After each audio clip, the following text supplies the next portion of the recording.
Semoga sepanjang hari ini perekonomian tepatnya dunia ya. ini juga baik-baik aja. Kalau kita Betul lihat nih ya. saat ini yang tengah menjadi isu ya, Betul. yang hangat diperbincangkan di dunia, ya ini terkait dengan bagaimana Presiden Donald Trump ini menerapkan perang tarif ya. Ini bukan hanya ke mitra dagang tapi juga ke sekutunya. Iya. Nah kalau menurut Mbak Esa sendiri sebetulnya bagaimana pengamatannya terkait dengan langkah yang diambil oleh Trump ini terkait dengan penerapan tarif dan juga apa sih dampaknya untuk Asia, khususnya mungkin untuk Indonesia?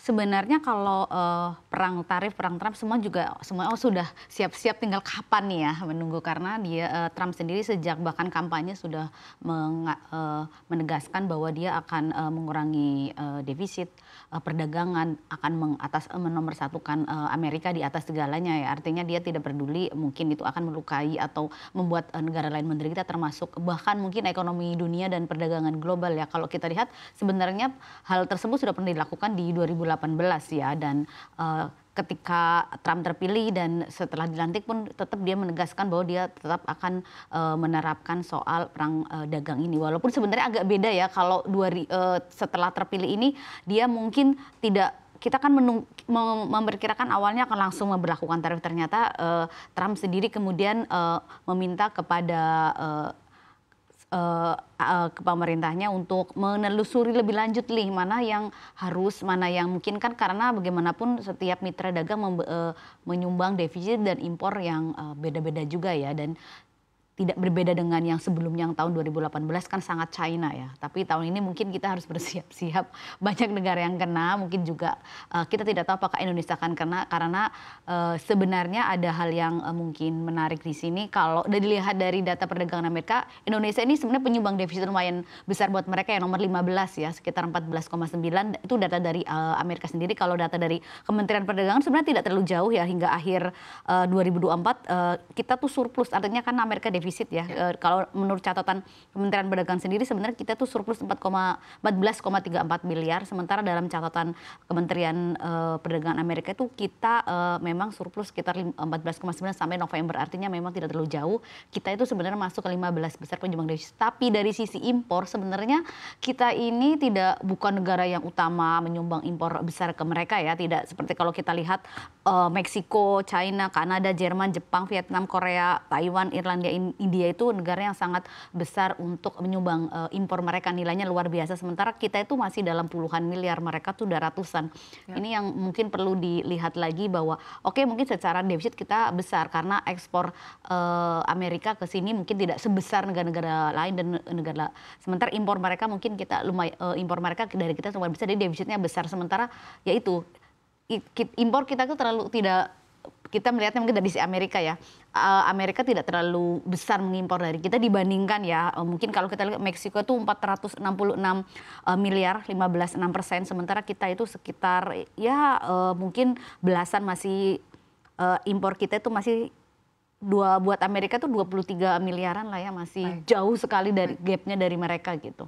Baik, artinya memang Amerika itu tidak terlalu besar ya mengimpor dari Indonesia ya. Betul. Nah, melihat bahwa sebetulnya memang tidak terlalu besar jika dibandingkan dengan negara-negara lain ya, yang mungkin ini menjadi situasi yang sangat-sangat genting ya keputusan ini. Tapi kalau untuk Indonesia sendiri sebetulnya hal apa sih yang perlu dikhawatirkan walaupun kecil ya, dan juga mungkin dampaknya gitu ya ke perdagangan atau mungkin ke hubungan antara kedua negara nih akan seperti apa terkait dengan hal ini? Kalau melihat sebenarnya kalau sisi perdagangan kan kita tidak bisa secara langsung ya, ada direct sama non direct impact. Ini yang non direct ini yang kita sebenarnya harus dikhawatirkan, karena kalau kemudian Amerika menerapkan tarif yang sangat besar ke China, ke mungkin ASEAN atau negara-negara Asia lain, itu akan tidak langsung pasti akan terpengaruh kita, karena mereka membutuhkan barang mentah dari kita, mengimpor bahan bakunya dari kita. Artinya kalau permintaannya turun, mereka juga akan menurunkan permintaan dari kita. Itu rentetan panjang itu yang perlu segera mungkin pemerintah harus waspada ya, karena taruhlah mungkin Amerika memberlakukan tarif yang besar sekali kepada mobil Cina, kemudian mobil listrik, kemudian kita ada turun nikelnya.